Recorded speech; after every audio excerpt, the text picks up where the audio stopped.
particulier Mireille Ducassé, qui est la directrice du département Info, qui donc a vu Chung, puis Nam d'ailleurs, dans ce département pendant 3 ans. Alors, tu les as peut-être pas. Nam, pas Nam. Pas Nam, bon. Et puis je voudrais ensuite donner la parole à Jean-François Julliard, qui représente, qui est le secrétaire général de Reporters sans frontières, puisque dès le début, le Reporters sans frontières a soutenu la cause de Chung et s'est mobilisé à travers plusieurs messages. Et ce soutien est évidemment extrêmement important. Je crois que Chung est nominé pour un prix que vous avez créé de cyberdissidence. C'est vrai, voilà. fin d'année. Ouais. Voilà. Donc je vais laisser la parole à Mireille, et puis ensuite Jean-François. Moi, je vais être bref. Je n'ai pas l'habitude d'intervenir, fort heureusement, dans ces situations-là, puisque c'est quand même le premier ancien étudiant. Tout le monde parle d'étudiant, mais c'est quand même plutôt un ingénieur dont il faudrait parler. Donc, ce que je voulais dire, c'était le point de vue du département, qui est qu'on est tous terriblement choqués, bien sûr. Donc, on adhère pleinement à tout ce qui a déjà été dit. Mais je voudrais parler de Chung en tant qu'individu, en tant qu'étudiant. C'était un très bon élément. C'était quelqu'un qui savait ce qu'il voulait, donc une forte personnalité, mais c'est dans nos objectifs pédagogiques de former des fortes personnalités. Je ne savais pas qu'on faisait autant de politique en faisant ça. Et donc voilà, c'est notre objectif, que les étudiants, quand ils sortent et donc quand ils sont ingénieurs, ils soient autonomes. Donc clairement, c'était quelqu'un d'autonome, c'est quelqu'un qui avait une idée de carrière, qui est parti faire un semestre à l'étranger d'études, qui a aussi fait son stage de fin d'études aux États-Unis, qui s'est pris en main, qui avait manifestement de la volonté. Et nous, on n'a que des bons souvenirs de lui, et on souhaiterait que tous les étudiants soient aussi volontaires finalement. Et je voudrais ajouter que cette histoire me semble un gâchis humain terrible, et en plus, je pense que c'est une aberration économique, parce que quelqu'un d'aussi brillant de le laisser en tôle, ça me semble ridicule. Voilà, et j'espère que ce qu'on fait aujourd'hui servira à quelque chose.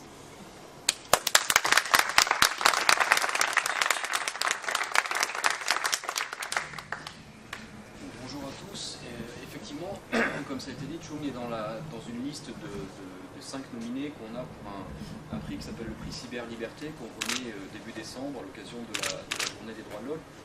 Et on l'a mis dans cette liste des 5 nominés parce qu'il illustre bien la situation dans quelques pays dans le monde dans lequel l'Internet n'est pas libre, et notamment au Vietnam. Il faut savoir qu'on a rendu public notre classement mondial de la liberté de la presse il y a deux jours, et que sur 175 pays, le Vietnam figure en 166e position. Donc ça veut dire à quel point la situation de la liberté d'expression y est mauvaise.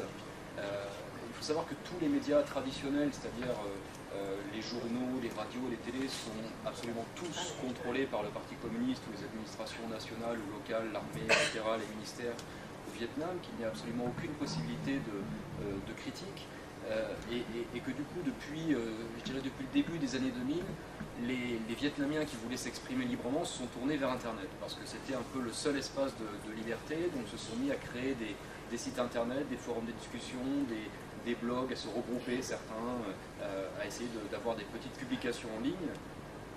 Le problème, c'est que les autorités vietnamiennes ont bien compris l'importance que prenait l'essor que prenait Internet au Vietnam, et se sont mises à contrôler, à réprimer Internet de la même manière qu'ils l'avaient fait dans le passé avec les médias traditionnels.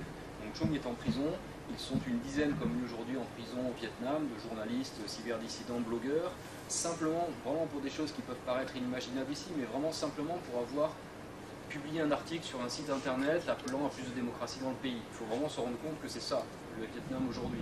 C'est pas, je veux dire, ce ne sont pas des articles qui appellent au renversement de l'État, qui appellent à la désobéissance civile ou quoi que ce soit, on n'est même pas là, ce sont vraiment dans tous les cas des articles appelant, alors là c'était dans le domaine de l'éducation, d'autres ça peut être dans le domaine de politique à proprement parler, d'autres dans le domaine de, je ne sais pas, des conditions de vie, dénonçant les conditions de vie des Vietnamiens.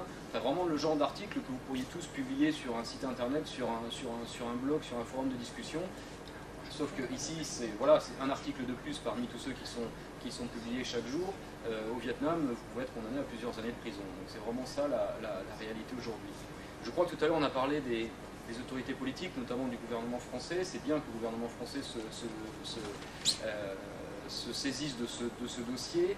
En revanche, moi je suis un peu sceptique, connaissant un petit peu le Vietnam, sur le fait que la France puisse peser réellement auprès du Vietnam. Je crois que ce qui peut faire bouger le Vietnam aujourd'hui, c'est la pression de l'opinion publique, notamment la pression médiatique, parce que le Vietnam garde aujourd'hui une image de pays touristiques très sympathiques pour aller passer les vacances. Il y en a sûrement ici qui ont passé leurs vacances au Vietnam. C'est vrai que c'est un fabuleux pays. Et c'est vrai que ce qui fait peur, et c'est peut-être la seule chose qui fait peur aujourd'hui aux autorités vietnamiennes, c'est qu'on puisse écorner un petit peu cette image-là.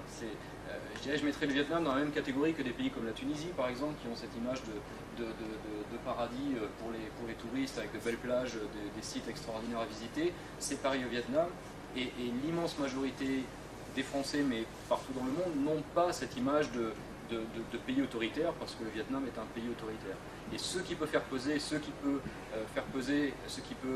influencer les autorités vietnamiennes, et ce qui peut aboutir aujourd'hui à la libération de Chung et des autres journalistes et cyberdissidents emprisonnés, c'est cette pression-là. C'est le fait que les autorités vietnamiennes vont se dire, si on les garde en prison, on risque d'entacher notre image à l'international. Or, on a besoin du tourisme, c'est une ressource importante financière pour le Vietnam. Donc il faut une mobilisation maximale, il faut plus de rassemblements comme celui-ci, il faut que les médias en parlent, il faut que les autorités politiques, et là c'est essentiel d'avoir écrit à M. Kouchner, à un moment donné mettre la question des droits de l'homme au Vietnam sur la table et le fassent de manière assez ferme. Voilà.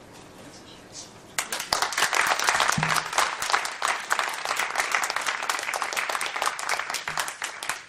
Bien que Nam dise un mot également à propos évidemment de Chung, des dernières informations que tu as eues, et que tu présentes peut-être un petit peu les membres de la délégation. Bonjour, je m'appelle Nam. Comme vous le savez, je suis son frère, le frère de Chung. Et comme vous savez, c'est depuis 3 mois que je n'ai pas de nouvelles de lui. Même sa famille ne peut pas le contacter, l'avocat ne peut pas le contacter. Il y avait déjà un avocat qui s'est engagé pour protéger mon frère, mais il est sous la pression de la police. Il ne veut plus. Et maintenant, il y a un autre avocat qui a vraiment commencé son travail. Mais en fait, on n'a pas vraiment le contact avec Chung pour vraiment commencer le travail. Et jusqu'à maintenant, son avocat a déjà vu, vivant bien sûr, mais pas vraiment un contact avec lui. Donc, de ma part, comme je suis son frère, je fais tout ce que je veux, tout ce que je peux pour sa libération. Et on a formé un comité de soutien, un comité pour la libération de Kim Chung. Monsieur Echard est le président, avec moi et les amis de Chung qui ont connu Chung et qui peuvent mobiliser les gens pour faire marcher les choses. Donc, parmi eux, il y a aussi le groupe des Vietnamiens qui ont les contacts avec Chung quand il était en France, quand il mobilise pour la démocratie du Vietnam. Donc, je vais vous présenter le comité. Je vais de gauche à droite. Monsieur Vũ Thư Hiên, il est privat. Il est l'enfant de Vũ Đình Huỳnh qui est le père particulier de Monsieur Ho Chi Minh. De l'oncle Hồ. De l'oncle Hồ. C'est plus connu. Phan Văn Song, Monsieur Phan Văn Song, Monsieur Trần qui est doctorant, Monsieur Quốc Nam qui est dans l'Alliance pour la démocratie du Vietnam, l'ancien élève de l'université de Rennes en Croix qui a soutenu Chung aussi, il s'appelle Bảo Trâm. Việt Quốc et Kế Vũ qui est aussi dans l'association des jeunes vietnamiens pour la démocratie. Une association qui a créé pour de Chung, c'est Chung qui a créé, et Madame Nguyen qui a aussi beaucoup d'engagement dans la démocratie du Vietnam. Donc, merci.